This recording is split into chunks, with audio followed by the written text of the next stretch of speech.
Too High McFly presents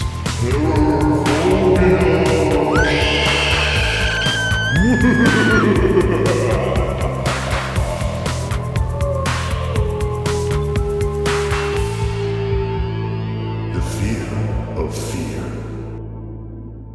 That's right. Lock up that old toy chest and throw it in the fireplace because our toys are coming to kill us. That's what we're talking about this episode on Terror-Phobia. My name is Kevin Lyons. I am Jose Ramos. And we're talking about evil toys. And we just had a couple of killer doll movies come out. Annabelle Comes Home and Child's Play, the remake. And we're going to break down both of those movies. But first, we kind of want to talk about just these killer doll movies in general. So what are some of your favorite, evil toy movies?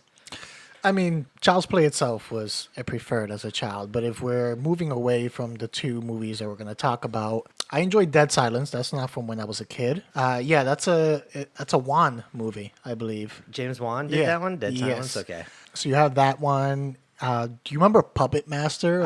All of those? I remember hearing that. I think I remember seeing them briefly as a kid, but I need to revisit them as an adult. It's been a very long time. I remember vaguely. I think the first one, you had like these two people. They put some kind of like spell or curse or like voodoo on like these toys. Mm-hmm. And that was like the idea around the first one. But a whole series came out of it. And then I remember Goosebumps. Yeah. The books. Yes, I were remember big, the books. And my favorite one was the Night of the Living Dummy. Yeah, the ventriloquist dummy, yes. Right? Yeah, he was in the Goosebumps movie. Who are you calling dummy? Yeah. I mean, it's so easy to make toys scary because they're supposed to be, our friendly childhood buddies, you know what I mean? But then as soon as they just start operating on their own, trying to kill us, it can be kind of freaky. And sometimes it's difficult to really carry that over throughout the whole movie. Yeah, and one of the things I think that also makes it creepy, especially for whoever the protagonist is in the movie, is that, there are toys. Mm-hmm. That is it. So they're so unsuspecting that no one believes you. Mm-hmm. So you're like, hey, this toy is trying to kill me. People are going to laugh at you. So you're still in danger because now no one believes you at all because it's a damn toy. So I feel that adds to the creepiness of it because if you are in that situation, you're kind of isolated. You're on your own because no one's going to buy it unless they see it with their own eyes. It's so funny, though, because it is creepy. I mean, if the toys started coming alive to kill you, but at the same time, it's your fucking toys. You can kick its ass. like if my Ninja Turtles as a kid started coming alive and chasing me, I mean, like at first it'd be like, holy shit, they're alive. But then I just kicked them all through the fucking window. Like I wouldn't be that scared. Just go out in the sun, let them melt. Yeah. So speaking of which, did you have any toys that used to freak you out when you were a kid? Yeah. So I watched a ton of horror movies as a kid. I used to watch more horror than I did cartoons growing up. And my mom was always a little iffy about me doing it, but the rest of the family didn't care. Mm-hmm. So they kind of tried to play a practical joke on me when I was growing up. And I'm not sure if it was a My Buddy doll exact or a knockoff, but they got a doll. It was basically a My Buddy doll. Yeah. And they brought it into the house. I hadn't seen Child's Play yet at this point. And I'm like, oh, cool. This is fun. Like, new toy. And then they rented from Blockbuster Child's Play, the first one. And we watched it together as a family. With your My Buddy? Huh? No, the buddy was in the room. But I remember I watched it. And it was cool. It didn't really scare me in the moment. And I went about the rest of the night. But then when I went to bed, I remember like waking up half asleep, where you still haven't, things around you look a little weird. Mm-hmm. And I remember seeing the doll like right there on top of the bureau and like freaking out because I'm still like half asleep. And I know it's all imagined, but I'm like, oh man, is he going to say like, come and play with me or something like that? And I remember freaking out. And I know they did it on purpose. It's my mom trying to teach me a lesson because I loved horror movies. Oh, that's what you get. But it is kind of creepy, though. Like, even if your toy doesn't do anything specific, like doesn't move or anything, if your eye just catches it in the darkness of your room, that itself can be creepy. Oh, the shadow. Yeah, just the shadow. Just like sometimes I would see something, and it reminded me. I was watching Arachnophobia the other night, and like you remember when Jeff, what's his name? Not Jeff Bridges. Jeff Daniels was in bed. All of a sudden, he looks on the wall and he sees a giant spider and it's freaking him out. And he goes closer to it and he realizes that it's just a coat hanger that was on a hinge and it's just moving. So sometimes, like, your toys can make really weird, scary shapes in the dark. You can wake up and all of a sudden you think it's a person, but it's a couple of your teddy bears lined up on like a chair. It's just creepy. But That happened to me once with Tom Cruise. wait a second. You had Tom Cruise in your bedroom? Okay. So I used to work at a movie theater at one point, and then I basically lived in the attic, so I had the slanted roof ceiling in my room. And I got these giant movie banners that I would get for free from the theater. And one of them was a Collateral one, the movie Collateral, so it had like Tom Cruise. So it's like right over my bed. So I remember waking up one night, and then as my eyes are focusing, it looked like someone was floating over my bed, and I was like getting sleep paralysis in the moment, so I couldn't move. It looks like someone's floating over my bed into like I slowly started to wake up, and I focus. I'm like, it's fucking Tom Cruise. I'm like, it's the poster of Tom Cruise. Just like your mom did. You deserve that because you put a picture of Tom Cruise above your bed. That's so weird. It's the only spot that can fit the banner. The banner was like, I want to say like 6 feet. Oh, man. Yeah, it was like 6 feet. I was like, I had that and like 2 other banners. It just happened. Tom Cruise was right there. You know what? When I used to sleep over my grandparents' house, they had this like ceramic head of like an old fisherman or something like that, and it was always on their mantle, and it always had like this weird kind of shit-eating grin on it, and it always used to freak me out. I mean, like even at night when I would sleep over there, I'd like walk downstairs to go get some water or something, and it always felt like it was watching you, and I would just remember I would always just stop and stare at it, and I would just wait for his eyes just to move and lock on with me, and just I go run upstairs. But that was it. I can't think of any other like specific toys that freaked me out. I mean, technically that wasn't even a toy. You know what I still find, it doesn't freak me out, but I find unnerving is porcelain dolls. Yeah, they're always unnerving. Very creepy. Like, you got Annabelle, but the Annabelle in the movie, it looks so fucked up that it doesn't unnerve me. Yeah. But I feel those dolls who are in like perfect shape and I don't know, they're just very unnerving. Like, I feel there's a human soul trapped in them. Yeah, because usually when you think of a doll, you think of something you can play with, but you're not even supposed to play with like porcelain dolls because they can break. And it's just like, what's the fucking point? Yeah. But they do look really creepy because a lot of times they end up getting those cracks in them, and it's just kind of spider webs, and they just look fucking evil. Like, who the fuck invented a porcelain doll? Like, it had to have been somebody who was into Satan or something. Like that's all I can think of. I've never seen a porcelain doll and been like, you know what? I want to put that in the corner of my room and then let it freak me out. Like, what the fuck? Yeah, I'm sure you're correct. Like I said, I feel like they use it just to trap souls. Just to trap souls.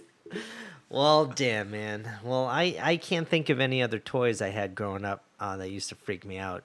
I think I did get scared once from my wrestling buddy. Do you remember the wrestling buddies? Oh, yes. Yeah, the Hulk little Hogan Macho Man, Hulk Hogan, and I forget, they had an Undertaker one too, I think. Yeah, they had a whole bunch. The Ultimate Warrior. Yes. My next door neighbor had the Ultimate Warrior, and I had the Incredible Hulk. Not the Incredible Hulk, just the Hulk. And it'd be so funny if that little fucker came alive and tried to beat me, because I wouldn't be that scared. I mean, the thing that would be scary is that it came alive. But you're not physically scared of it because he's just fucking cotton. Like, he's a pillow. He's a pillow. Maybe he might suffocate you at night, but I can't think of anything that really scared me. But anyway, what do you say we start breaking down these movies from the last 2 weekends? Let's do it.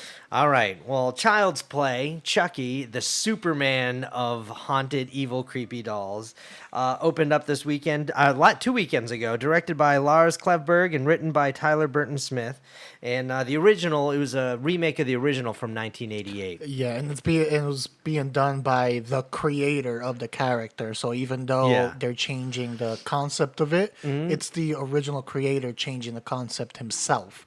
And yeah, Aubrey Plaza stars in it, and a bunch of other people. She was the main name that I could remember. That was just that pulled me into the movie. Who I knew, She was the recognizable face. So they did change a lot of what the background of Chucky was, because in the original he was a serial killer. He was this guy. He was running around. He was actually in Lord of the Rings. You know that, the worm guy, the fucking. Why do you lay these troubles an already troubled mind? That guy. I didn't know that he was the voice of Chucky. But anyway, he's running from the cops at the opening of the movie. He gets in a shot out, and he decides to use some fucking voodoo and puts his soul inside of a doll. And that's the whole plot of the original Child's Play. And what they did differently in this was that, and I like it because they used modern day technology as part of the plot. Because everything is like a smartphone. Everything's connected to your house, to this, to that, and it's like the internet is really what's dangerous here. And somebody in Hong Kong or whatever, they were manufacturing these dolls. Well, they were in like a warehouse and like the manufacturing line. The guy was just spacing off, and his boss came over, and I couldn't help but laugh this whole scene because he kept on yelling at him in his language. He's like, "You're worthless! What are you doing? Oh, you're fired! But first, finish making this doll." It's the worst thing you can do when someone's making a product. Like, you don't have a job after you finish this one thing. Yeah. And meanwhile, it's also capable of artificial intelligence. So I'm totally going to trust you with doing this by yourself while I leave on your last job. Yeah. So the guy's just like, it's like every Hacker Man movie is just like, he pulls out the CDs and he's like changing the codes on the computer. And you can see that he's taking off all the, the language barriers. Pretty much the rules, taking away any of the AI rules, the restrictions. Yeah. And he's just going to let it see what happens. And, that's what I liked about this, because it made it more believable. Like it could happen, and it's a little bit creepier. It's almost like the fucking Terminator, you know, because the Terminator is an artificial intelligence. And that's what I liked a lot about this, and for the fact that Mark Hamill. It was revealed later that Mark Hamill was going to be the voice of Chucky, and so just the combination of that new concept and this was really cool. Yeah, and I agree with you that this concept made it creepier. From the trailer, I like the concept. In the movie, I feel it really played out because it made Chucky more formidable. Yeah. You know, you discussed earlier, like, oh, here's my plush toy. Fucking kick it. Get the scissors. We got this. Yeah. And then I just light it on fire. But here, because it is technology and it is connected to everything, because a lot of people are about their technological ecosystems now. Yeah. It's connected to anything. It actually makes it more formidable because he doesn't have to go kill you himself, as you see in the movie. Yeah. He can use control of other objects to do the killing for him. So it makes him more of a danger to us. And in this movie, they did kind of like a little bit super advanced where how much AI is with us in our own society right now, because self-driving cars are like, I mean, we have them, but they're not like really used. But in this movie, Chucky uses one to kill somebody. Mm-hmm. And it's just like, it's like an Uber. You order an Uber, all of a sudden this car comes up and I'm like, we're not there yet, but I'm willing to suspend that disbelief just because it fits well with the movie. And we are close enough. Yeah, we're close enough for that. The technology is there, but it's just not as widely like used as much as it is there. And this movie was really stylized. They used a lot of comedy in this, and it felt like its own world, and that's what I liked about it. I can't believe how funny this movie was. Which is great. That's one thing that I wanted. I know the last two Child's Plays, well, Chucky movies, because they were in Child's Plays, it went back closer to horror. Yeah. Like the originals were. Not that goofy, like Chucky's Bride type stuff. So I wanted it to be more horror, but I also wanted it to capture some of that lightness that the original gave you, and knew what it was. It was a killer fucking dog. Yeah, exactly. He's not going to be that scary, but as long as you get build the atmosphere, you know, that's a big thing when it comes to horror movies for me. I mean, of course with any movie, but specifically horror movie, you have to have a really good atmosphere, a horror atmosphere. If you're walking around this world, it has to feel, I know I'm mixed, it looks like I'm grabbing boobies. Yeah. But when you're walking around these two strong atmospheres. Yeah, no. when you're you see these movies, you have to feel like you're in a horror movie. It's just not the concept. And I thought they did a good job on that, especially with the boyfriend being killed with the lawnmower scene. That was fucking cool, man. That fucking asshole, he deserved it. Oh, but yeah. I think he was one of my only complaints about the movie was Because he was just such a dick. no, I actually liked that he was a dick because it made him dying so much better.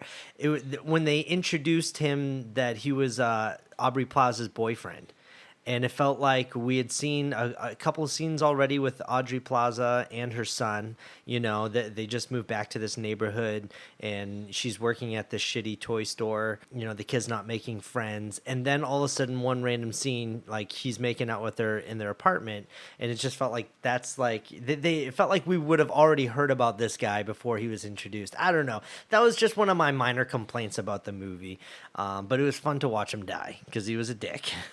Yeah, there was. And one of the things I liked about Chucky himself here is it was a more dynamic character. So the original one was a fun character, but it was one-track mind. Serial killer who wants to get out of his doll body that he used to escape the cops in by going into Andy, doing more voodoo, black magic stuff to take over and now be a child and grow up as a child. That was very one-track mind, all of the movies, pretty much was it. So here, it's not that. It's the toy actually, Chucky isn't bad. Yeah, that's right. Chucky is just learning the world like a newborn, and this is what he thinks is correct. Yeah. He says the kids laughing at Texas Chainsaw Massacre when everyone's being killed. He sees them laughing. He's like, hey, this is funny. So this is how I make them laugh. Yeah, this is how I bring joy. Yeah. So he is just trying to do the best for Andy, who he sees as his best friend. Yeah. And you actually feel, who would have thought you would have said, you feel for Chucky in certain scenes in there. So just like, damn, like he's not bad. You got to teach him better. Because he's just learning all the wrong things now. Yeah. He's like a pit bull. Yeah. Where it's just like, hey, this is the owner's fault right now. You're showing him this. That's a good analogy. I like that.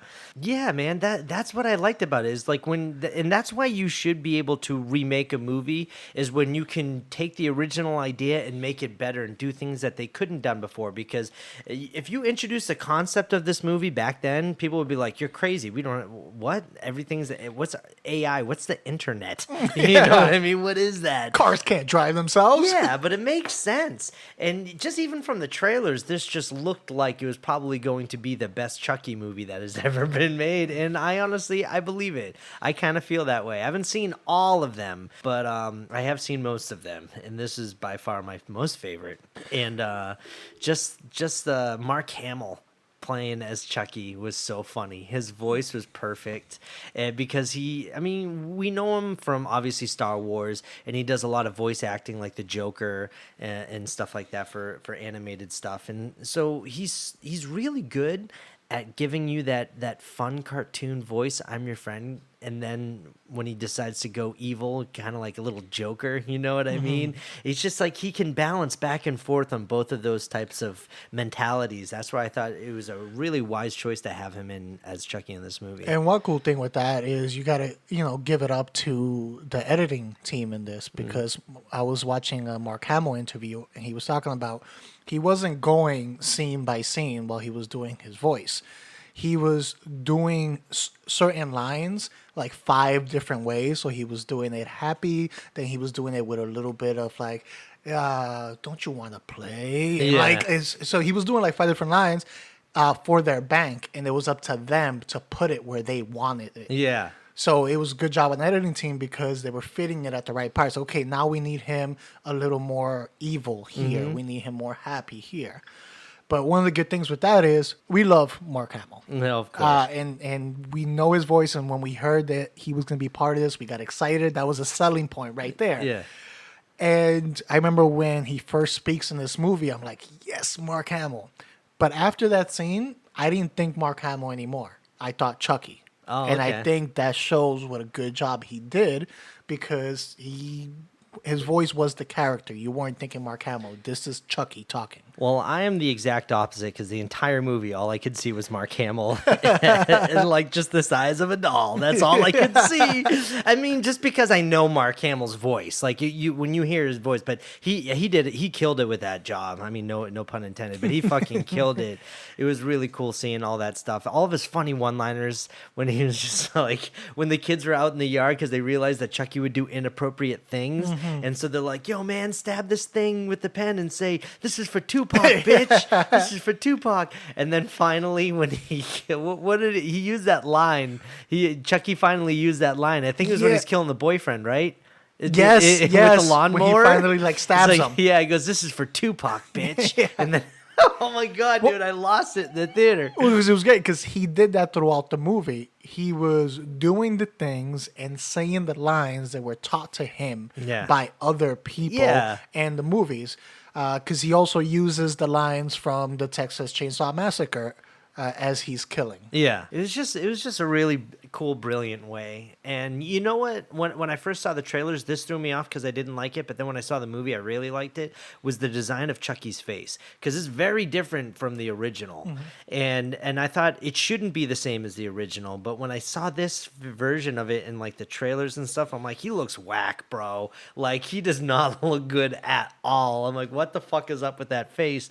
But then that actually had a plot point in it, because these types of dolls that like move and talk, their faces do look fucking weird, and they use that as a scare tactic in this. They talked about it. Why does his face look so weird? It looks scary, and so they tried to teach it to do scary things to scare like his mom's boyfriend, and that was just so funny to me. And then after I realized, I get it. I get that's why they made him look like that, and that was one of my favorite things now. See, in this, we kind of went the opposite way. I remember when the first trailer came out and you were like, I don't like his face. Yeah. I don't like what he looks like. Yeah. And I was like, I don't mind it. I got to see it in action, but I don't really mind it right now.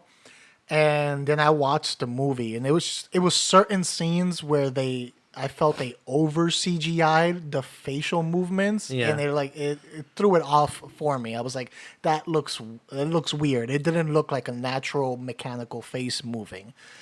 So that bothered me a little bit. It's one of the few things that did it for the movie. Also, his eyes were really cool. I like the red. And because you could see them at night, when he's going crazy, he's like, ah, and it just made it that much scarier. And it's just like, oh, perfect. I'm trying to think of anything else. Aubrey Plaza fucking killed it. She was looking good, this movie, man. And it made it, because I know it wasn't mine. I don't think I ever heard you mention it, but I know people were complaining when it got casted, like she looks too young to have a kid this age. No. And they addressed it. Yeah. They addressed it in the movie, but that was a lot of people's complaint. In this, and they addressed it in the movie.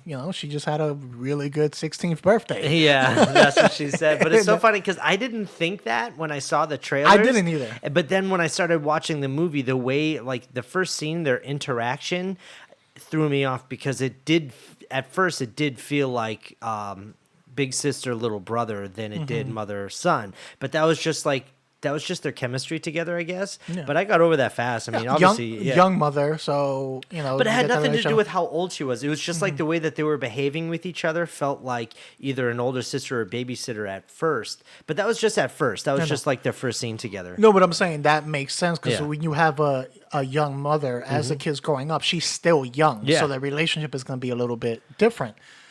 With that. And the other thing I liked that they explained, because we questioned this at the beginning, was like, this kid looks a little too old to have this fucking like toy. Yeah. And all that stuff. But they explained it in the movie. The kid didn't want the toy. Yeah. He was like, thanks, Mom, but I'm a little too old for this. Yeah, yeah. And he takes the doll because he feels bad that his mom went through that effort to get it. Mm-hmm. I completely agree with you, because that was one of the things our other guy, Dan, was talking about. He's like, I just don't believe that this kid would get a doll because he looks too older.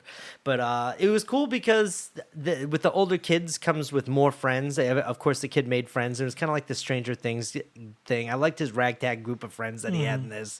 It was pretty good. Real quick before we switch over to the Annabelle movie, I think my favorite sequence and idea for this movie was like, obviously right when the new boyfriend was being killed, like the mom's boyfriend, that whole scene was really cool. I like the look of it. I like seeing somebody die that you want to see die, and just the atmosphere of it with the Christmas lights are still up and they're taking him down, and it's just a really cool kill scene. But they were in like a watermelon pasture garden, and so Chucky peels off the dude's face after he kills him, and he pins it to a watermelon because he had saw that from Texas Chainsaw Massacre when they were watching the movie. And there's another reason for that. Why? The reason that kill happened the way it happened is because the studio, they had to be very careful to not get sued.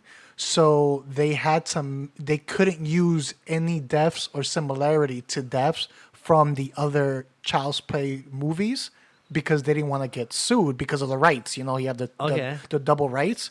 So they had to switch it. In the original, it was a beheading. But here they're like, okay, we can't behead it just in case they sue us. So here they did it where they cut off the face and attached it to the watermelon. So the Texas Chainsaw Massacre can sue us instead of that. I didn't even notice that. Whose head did he cut off in the original? I don't remember the exact character because it's been a long time, but it was a beheading originally. And they spoke about it in an interview afterwards, how they had to be very careful with their deaths to switch them up because they feared it's not that it was going to happen. They feared they might get sued because of the controversy of the rights if they were too similar in their killings. Oh, so it must have been something. It must have been from one of the other sequels because yes, that's what I thought you meant from the original. No, the originals because this is like the reboot or remake. Fucking Chucky can't copyright decapitation. That happens in every horror movie. They just didn't want to risk it. All right, but anyway, this goes into my favorite sequence and like really smart obstacle is that Chucky ends up bringing the watermelon head with the face on it back into Andy's room, and Andy just wakes up in the morning and he's getting up. All of a sudden, he just sees this fucking face, fucking pinned to a watermelon on his bureau. He's like, "What the fuck?" He's like, "What the fuck is this shit?"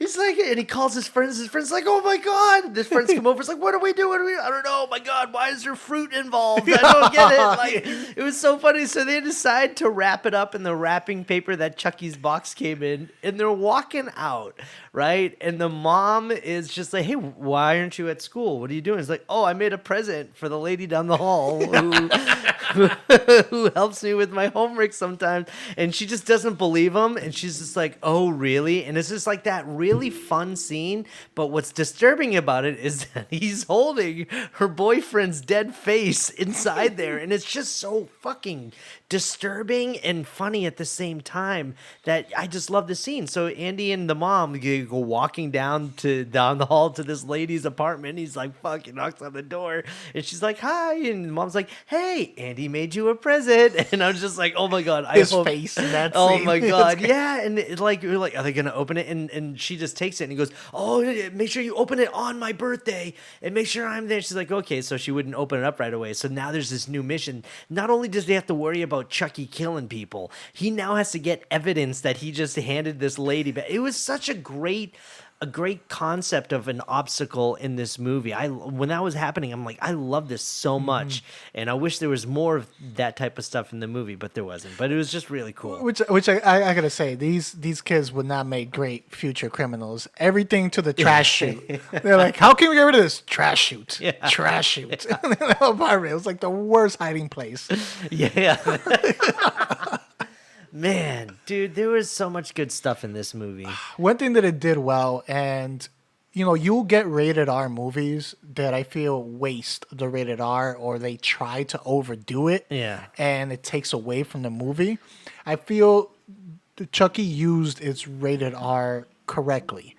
We had very interesting, gory deaths, but they weren't to the extreme where it takes away from the scene. Yeah. So this is an example of a movie that was rated R and did it the right way. Yeah, I agree with you with that because it wasn't too gory. They showed a lot of the result of something that would happen, much like what the 2018 Halloween did.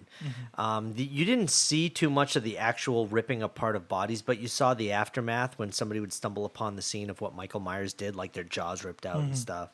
They really did use the gore properly and the rated R properly. I commend them for that.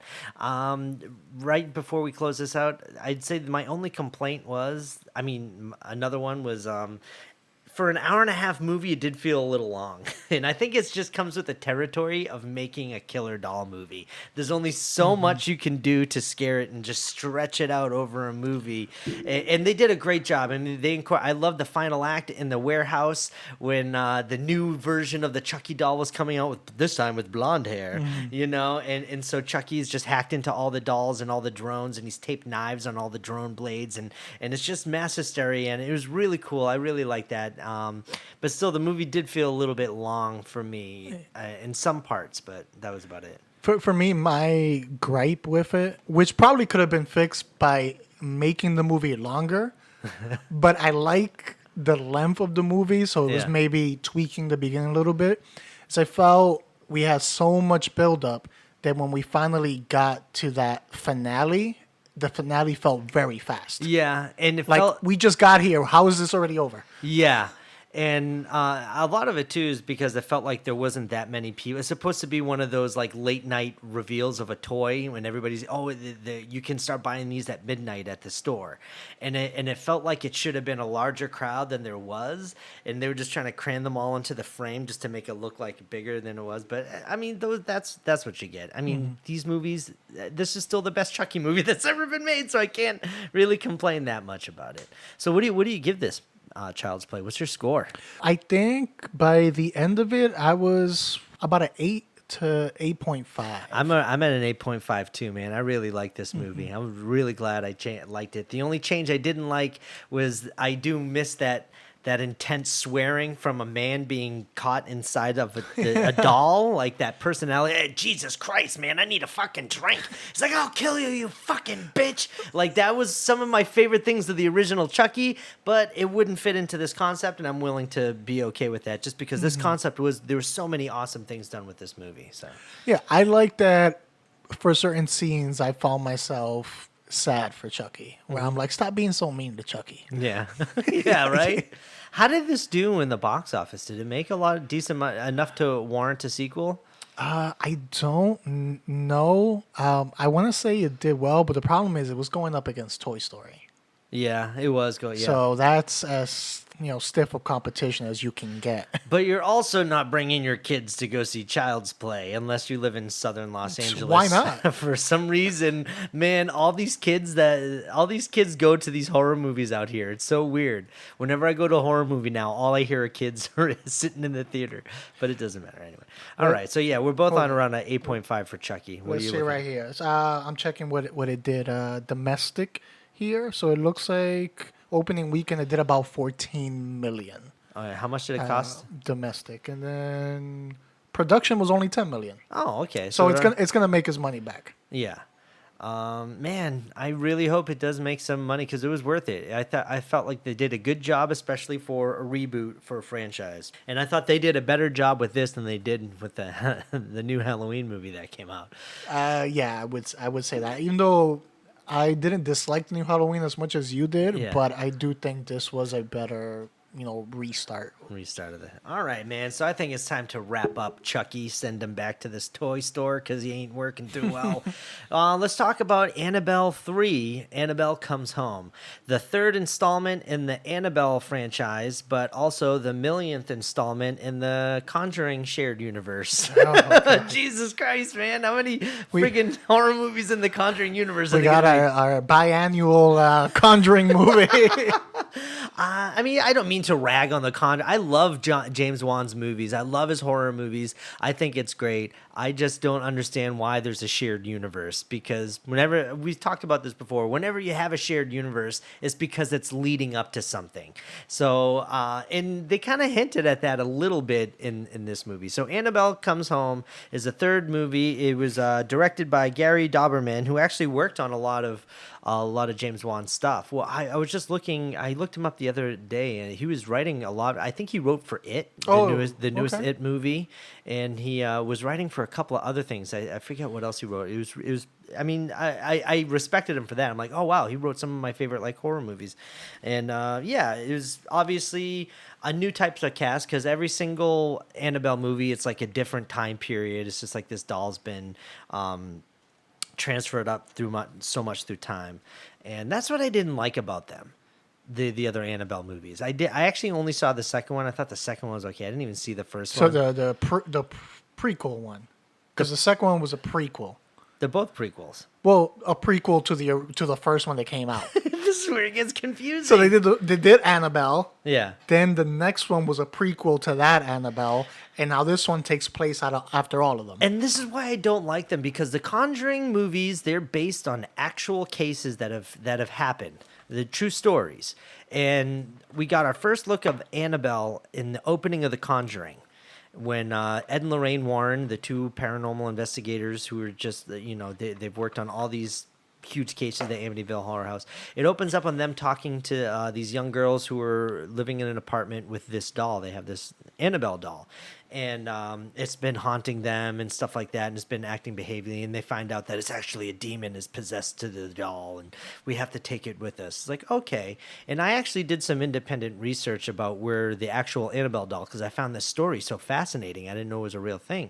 And first of all, it was a Raggedy Ann doll, which looked scary as fuck if you just think about that, because it looks so innocent. It's just like this innocent doll. And I was looking into the stories of the actual nurses, the two girls who lived in the apartment who had the Annabelle doll. And she said, my mom gave it to me as a present, and she bought it from an antique shop. And other than that, there's no other information about where the doll had come from or anything like that. So the only known history of this doll is that it was at an antique shop, and then this girl's mom bought it for her, gave it to her present. That was the only thing. And then when you hear prequels about it, you just know it's all fake and bullshit, not based off of real stuff. And that's when I just wasn't too big on these. I feel like I would have preferred the Raggedy Ann doll, because this doll looks so fucked up that you can't help but look at it and be like, that's a fucking evil doll. Yeah. Like, no one would buy that and get that, because you look at it and are like, that doll is fucking evil. Yeah. Why would you have this? No. And then, first of all, if there's a say if there is a ghost of a girl named Annabelle living in your doll, and living in that type of doll, like, you are already an idiot for allowing this to happen, because it looks so evil. He even had like scratches on his face. Not cracks. It had scratches that looked like it had blood on the inside of this doll's face. That is one of the artistic choices I felt like they failed on this whole universe, was making Annabelle that type of doll instead of a Raggedy Ann doll. But you also, who knows, maybe they couldn't get the rights and they decided to go porcelain doll. And still, I don't think they should have done that. But anyway, we've had a couple of prequels, and now we're getting into Annabelle 3, Annabelle Comes Home. And I'll tell you what, Jose, I was kind of mildly excited for this movie when I saw the trailer, because it brought the Warrens back in. I saw the trailer, I'm like, it's a little bit more on the Conjuring universe. I'm like, okay, it's in the basement. That's where the movie takes place, inside the Warrens' basement, where they have all the relics of all the cases they've worked on that are all haunted. And it's all crammed there in the basement. And that's what I was like, okay, I can go see this. I think I will go see this. And then we saw it. Yeah. Well, now that you bring that up with the Warrens being in there, you know what it reminded me of is those practical jokes that you see, where you see like a guy goes into a massage parlor and you got this like hot woman there, and he's just like, ooh, okay. Yeah. And then as soon as he lays down, she leaves, and then like some big guy comes in and starts massaging them. That's how I felt it was with the Warrens. It's like you see them in the trailer, like, ooh, the Warrens are in here. They're out in the first 10 minutes. You don't see them again until like the very end. Yeah. It was a tease. Like, they showed us something that they weren't really going to give us. I can see how that could be upsetting to you. But for me, I didn't expect them to be in the movie the whole time.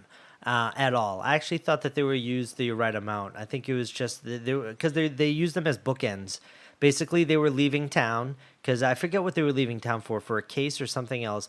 But they have their daughter home alone, so they have the babysitter, coming over, and so it's about the babysitter and their daughter. And I actually enjoyed that quite a lot. I liked it. I thought the actors were good because that little girl, she's been in so much stuff. She was on The Haunting of Hill House.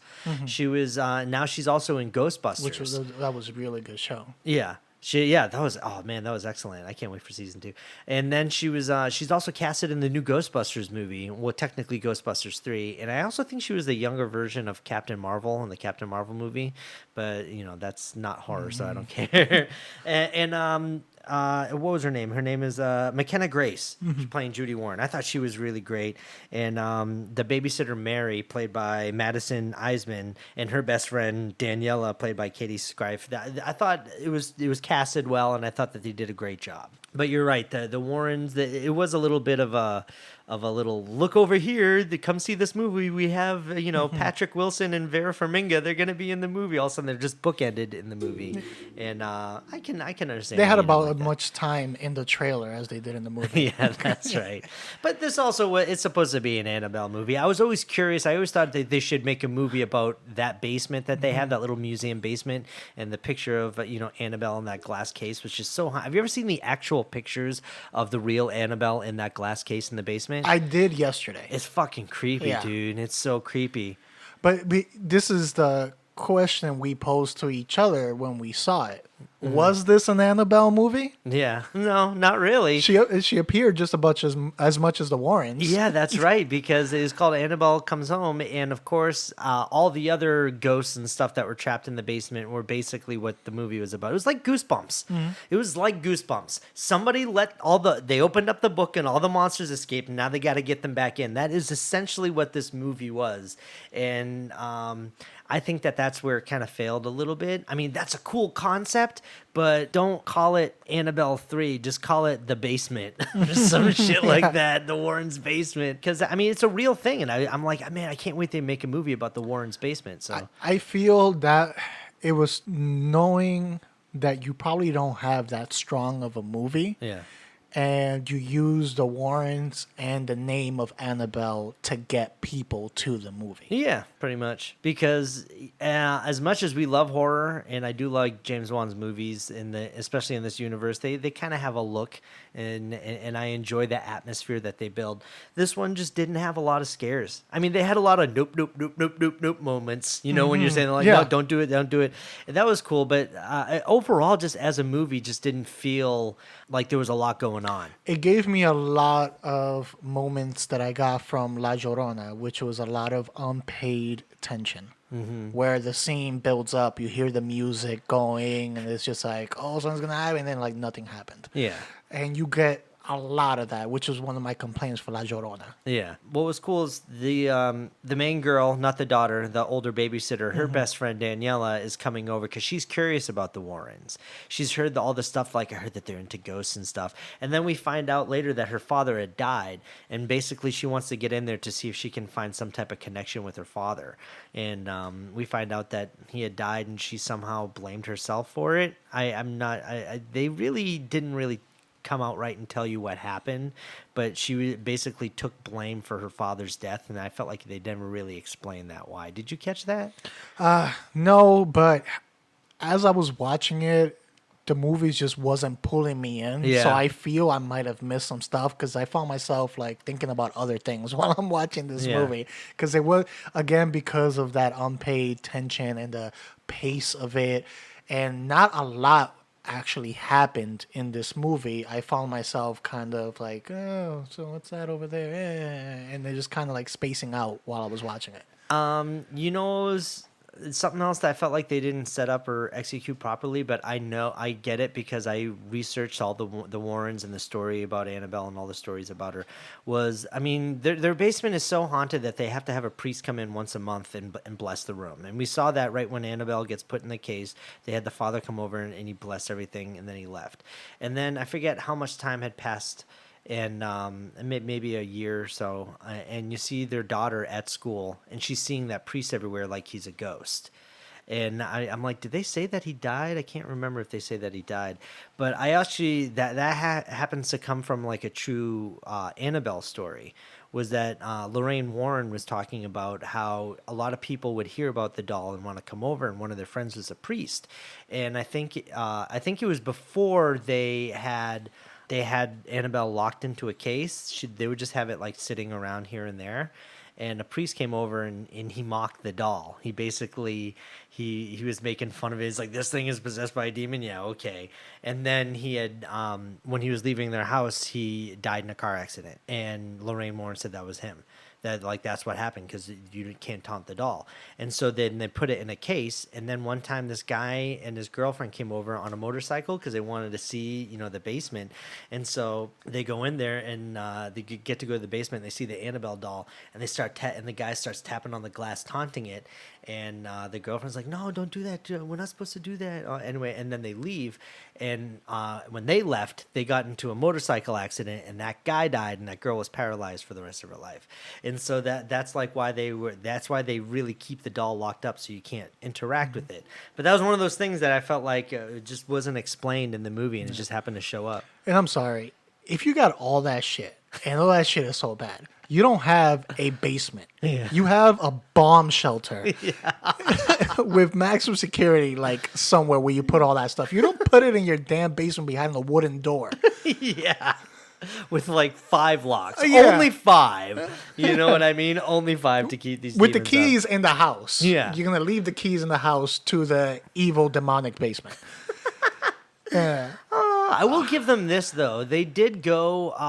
In their whole Goosebumps type of plot, where all the evil escapes the basement. Basically, one of their cases struck a chord with me because it was one of the rumors that I heard that the third Conjuring movie might be about. Oh, I know which one. Yeah, I heard rumors for a while that they wanted to for the third Conjuring movie, they kind of wanted to move away from like paranormal stuff and they want to get towards like werewolves, I guess. And I was like, oh man, that'd be interesting, but I don't know if it'd be as scary. But if it was based off of a real case, that would be an interesting movie to see. And in this, you see them going through files, and one was called the Hellhound, and you saw one picture of like a wolf beast man in the woods. You know what I mean? It was just like, oh man, that's cool. I'm like, are they hinting at the third movie? Because that's what I heard the third movie's going to be about. Nope, it was in this movie because all of a sudden a werewolf just popped out of nowhere. Well, the Hellhound would have been cool because technically it's not a werewolf. Yeah. The Hellhound is the one who, at least in the interpretations that I've seen, they come and collect the souls of people. So they work for hell. Yeah. So they're the ones they send to, if people sell their souls or if they make a pact or they make a deal, the Hellhound collects. Oh, that's cool. That'd be a cool fucking movie. Though. Yeah, they've used them a lot in Supernatural. In the show. I didn't know that. Yeah, so when, let's say if they made a deal with a demon for like 10 years and they become famous and rock stars, now 10 years are up, they send the Hellhounds to now go collect the soul. I mean, it was cool to see in the movie because then they had like the guy who's interested in the babysitter.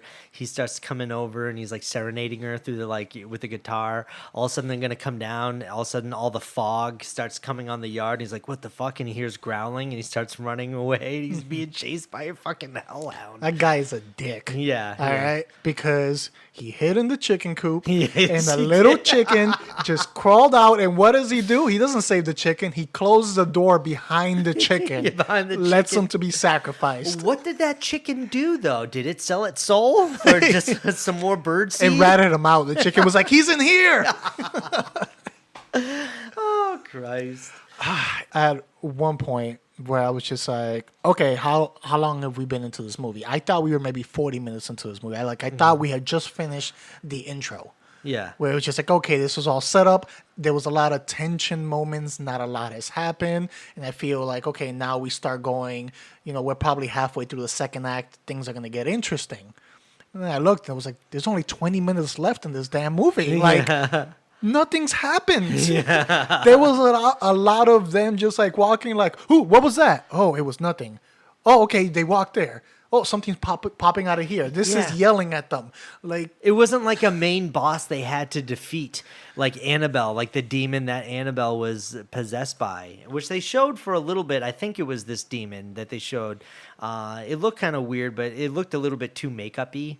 Like it just didn't look like. kind of looked like Wishmaster. Yeah, you know, and it felt like you could see like like it was just regular Halloween makeup on this demon. That's right. I don't know. I have to see it again to really see, but I just remember not being that impressed.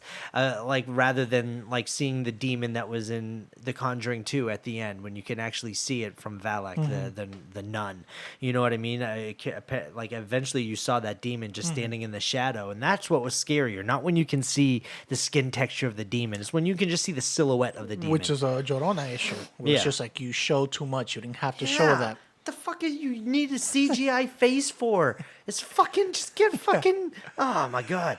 But that those are our gripes for the horror But I movies. mean, yeah. Overall, with this, what I feel it did right was the performances were good. The girls did a good job. Yeah. There were also some cool. There was moments where it's like, all right, that looked cool. Yeah. So like you have the scene where they're walking in the dark and you just see these like two bright Oh, coins in the air. You just saw And- eyes; they didn't even look like coins. Yeah, so you see them bright, and then as she goes with the light and gets closer, it's just two floating coins and they fall. Yeah, that was fucking So creepy. you had little scenes like that where it's like, okay, that looked cool, but it was a lot of just cool moments with not much substance around it. with no payoff. It's Yeah. like it's like with you make a joke, you set it up and you knock it down. You have like your three parts. This one just felt like just creepy things were happening with no big payoff at the end.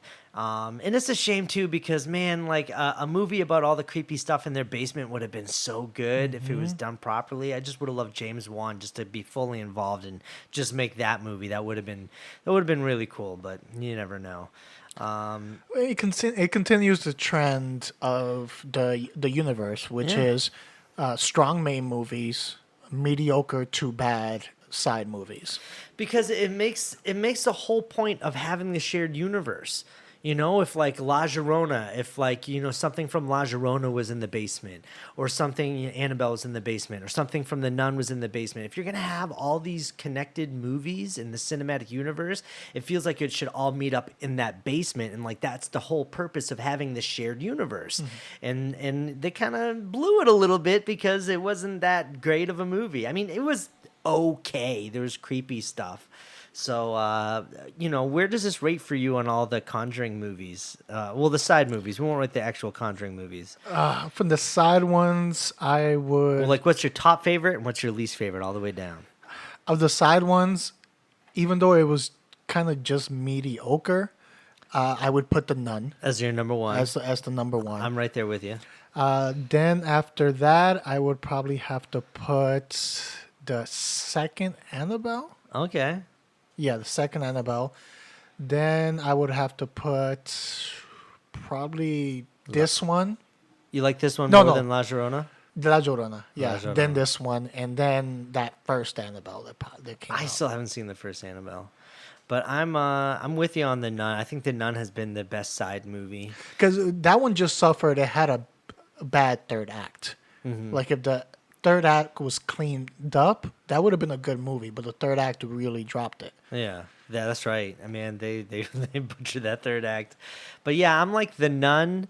Probably, I mean, I like the Annabelle 2 movie. I thought that was okay, but I just for the fact that it's all made up and it's not based on anything, I'm gonna put La Llorona first, and then actually this movie over the second one because I just like that Warrens. I just like the whole everything in the house, and I like the acting in this one. I mean, this one might go up in it if they release the full movie.